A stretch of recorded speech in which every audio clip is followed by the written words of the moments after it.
आप लोगों को सुनने में आया हो, पढ़ने में भी आया हो,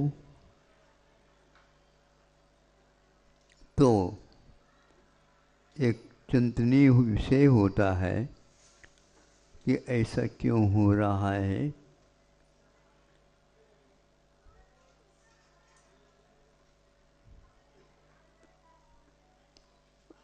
भारत के बहुत सारे प्रांत हैं, उनमें एक वह प्रांत जो विकसित और सर्वोपयोगी और साथ साथ विशेष देश के लिए समर्पित, ये तीन विशेषण उस प्रांत के साथ जुड़े थे, किंतु विशेष रूप से वहीं पर एक क्रम प्रारंभ हुआ है। सुनने में आया है, पढ़ने में आया है, इसलिए मैं आपके सामने यह रख रहा हूँ। अब बच्चे जो शिक्षा लेने के लिए जाते हैं, जो शिक्षा आप लोगों के यहाँ उपलब्ध है, ये तो ठीक है, लेकिन कौन सी शिक्षा और कौन से खान पान से हमें अपने आप को पुष्ट संपुष्ट बनाना चाहिए, इसका विवेक लगभग नहीं सा रहा है। उसके परिणाम स्वरूप अच्छे घराने के जो बच्चे हैं, क्योंकि उनके पास पैसे की कमी नहीं रहती, वे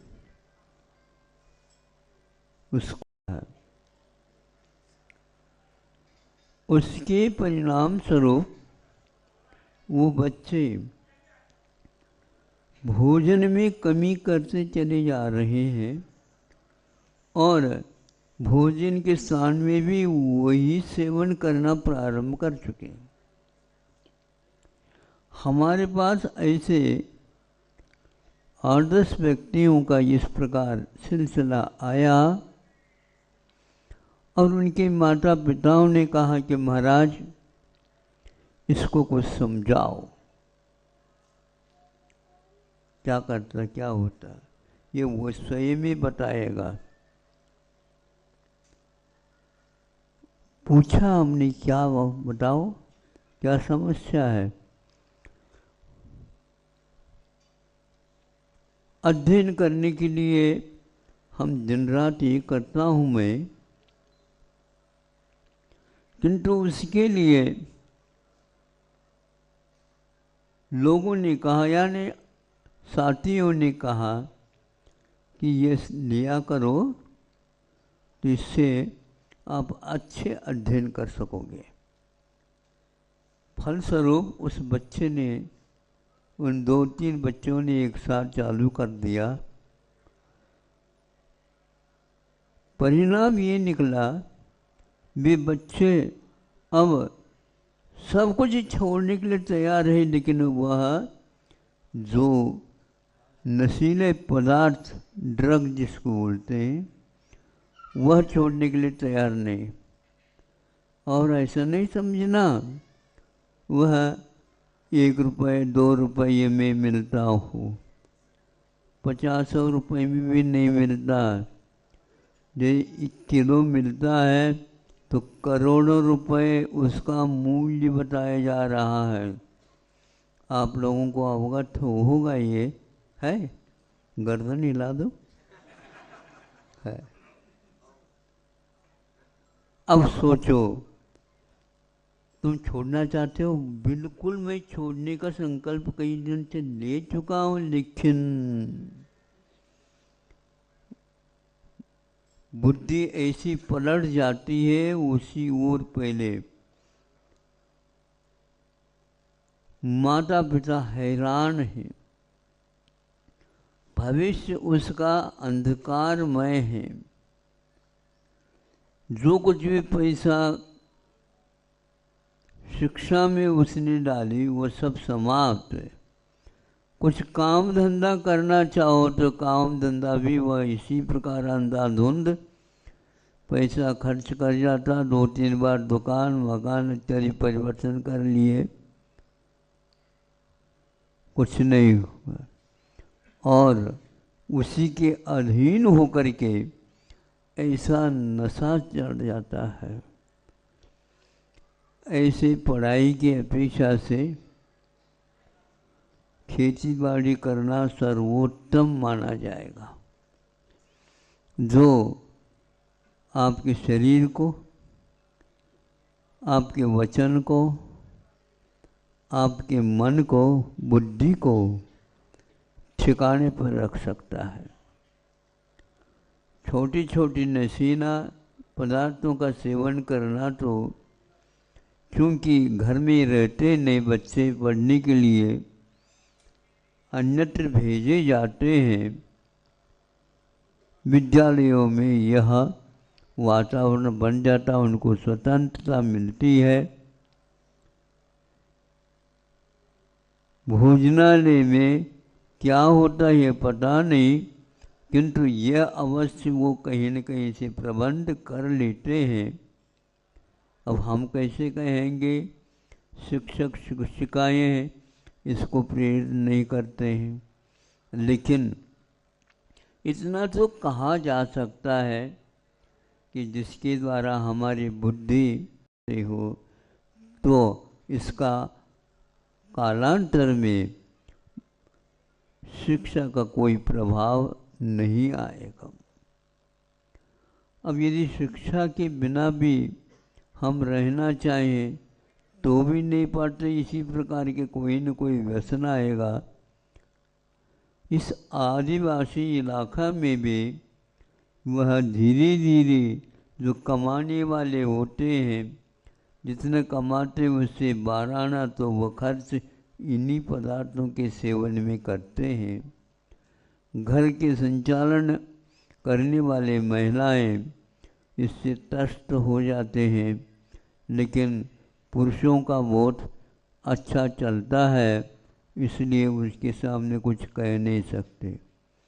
किंतु घर यदि चलाते हो आप, बच्चों का देखभाल और उनकी शिक्षा आदि, तो पति को भी आप लोगों को अवश्य देख लेना चाहिए।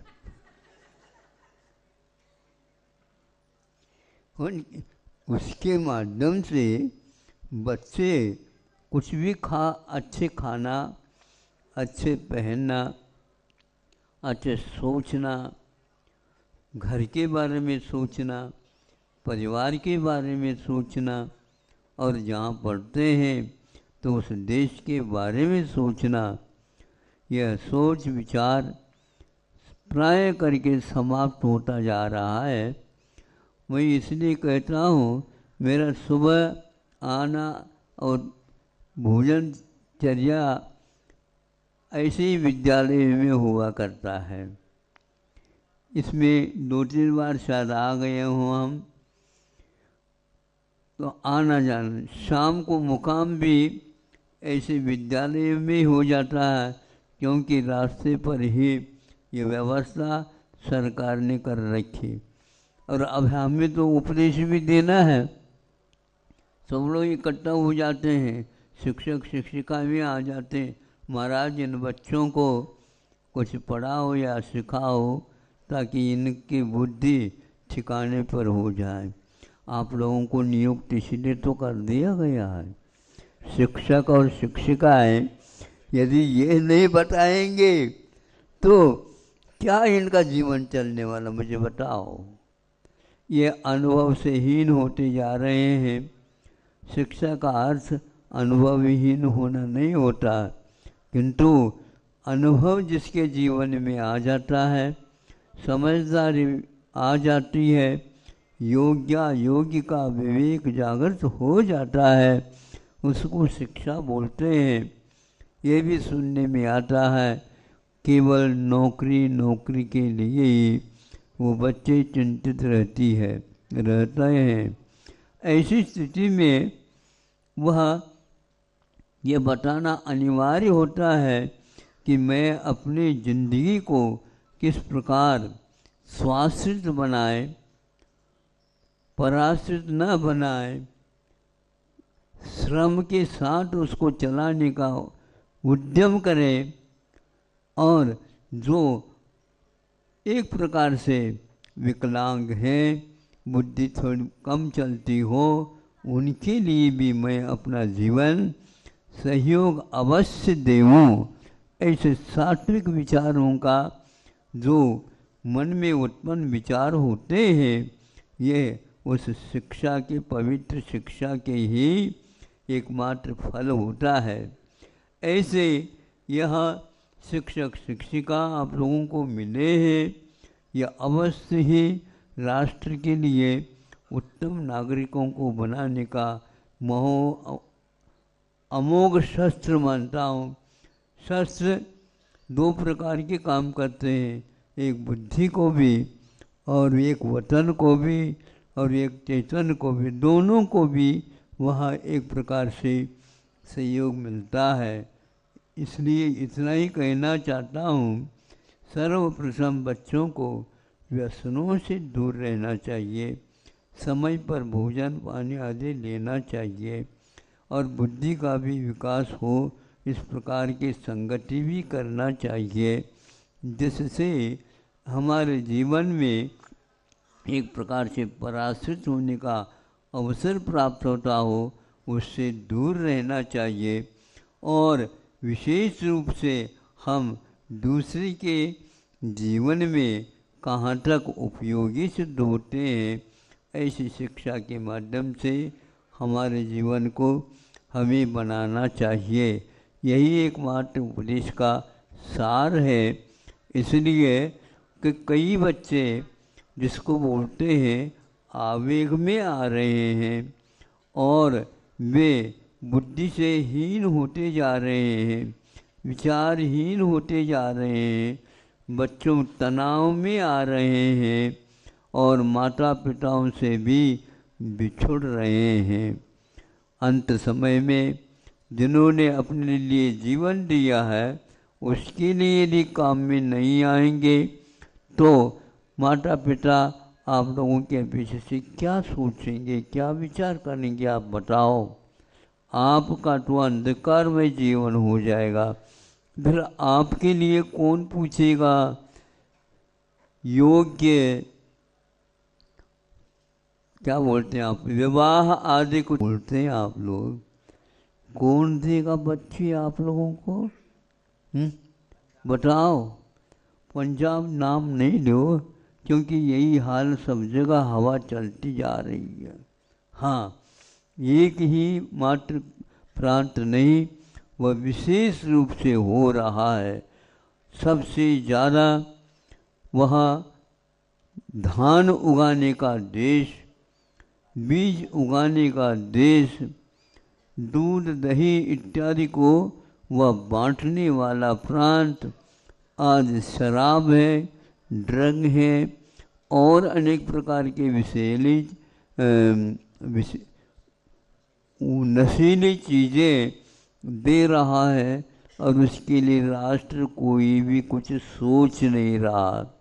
बल्कि यूँ कहना चाहिए नशीले पदार्थों का भरमार होता जा रहा है। मुझे कहने के लिए कहा गया है, इसलिए तो मैं बेहिचक कुछ कहना ही चाहता हूँ आप लोगों से, क्योंकि आप ही लोगों को तो हम कहेंगे, और किसको कहेंगे बताओ? कहेंगे, कह ले। इसलिए आप लोगों का कर्तव्य रहता है, यदि इसको आप नहीं रोकेंगे तो आप देश के लिए कुछ भी नहीं सोच रहे। महाराज सरकार को कह दो, सरकार को बनाने वालों को कहूँ कि सरकार को कहूँ?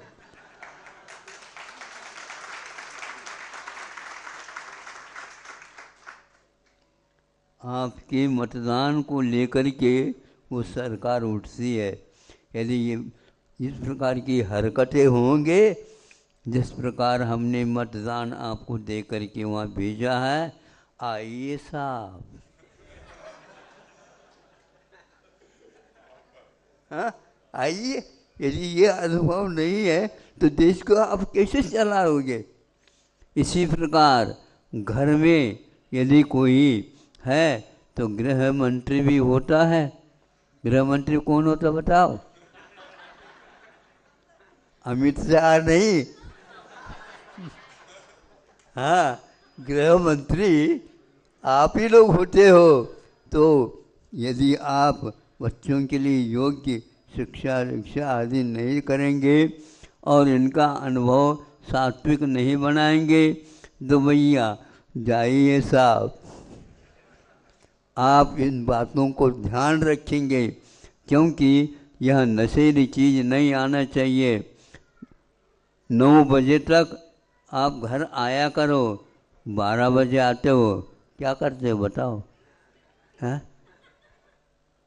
कहाँ गया? पी लिया, गटर के पास गिर गए, कोई देखता नहीं उसको। हाँ, ऐसी दशा हो रही है। इसके लिए वेतन अधिक नहीं हुआ करते। एक और बात कहना चाहता हूँ, ताकि वह राजस्थान में जब हमारा संघ था, गुरुजी भी उस समय थे, तो ये गांव में प्रवचन देने के लिए गए।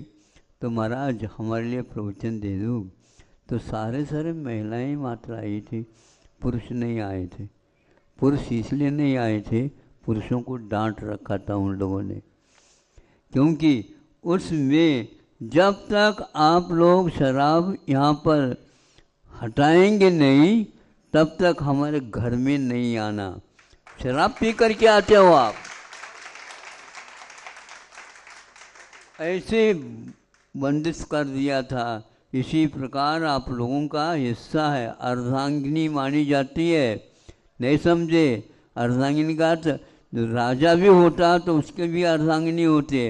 अर्धांगिनी का अर्थ ये होता है, एक सीट पर बैठते हो लेकिन एक कोने में पत्नी, एक कोने में देख लो चित्र वगैरह में। हाँ, राम भी बैठे हैं, सीता भी बैठी हुई पर, अर्धांगिनी कहलाते। इसी प्रकार ये यदि गलत काम करते हैं तो कह देना घर तो हम हमारे ही हैं और हम गृह लक्ष्मी हैं। गृह लक्ष्मी का अर्थ गृह मंत्री हैं। संचालित यहाँ से हो रहा है, यहाँ के अनुसार आपको चलना है तो ठीक है, नहीं है तो दरवाज़ा बंद। ऐसे आप लोग नहीं कर रहे हैं, इसलिए तो गड़बड़ है। हाँ, अपने बच्चों को यदि संस्कारित नहीं कर पाएंगे तो आप बाद में पश्चाताप के अलावा और कुछ भी न कर पाएंगे। ज़्यादा गलत न हो जाए, इसलिए इतना पर्याप्त समझता हूँ। अहिंसा परमो धर्म।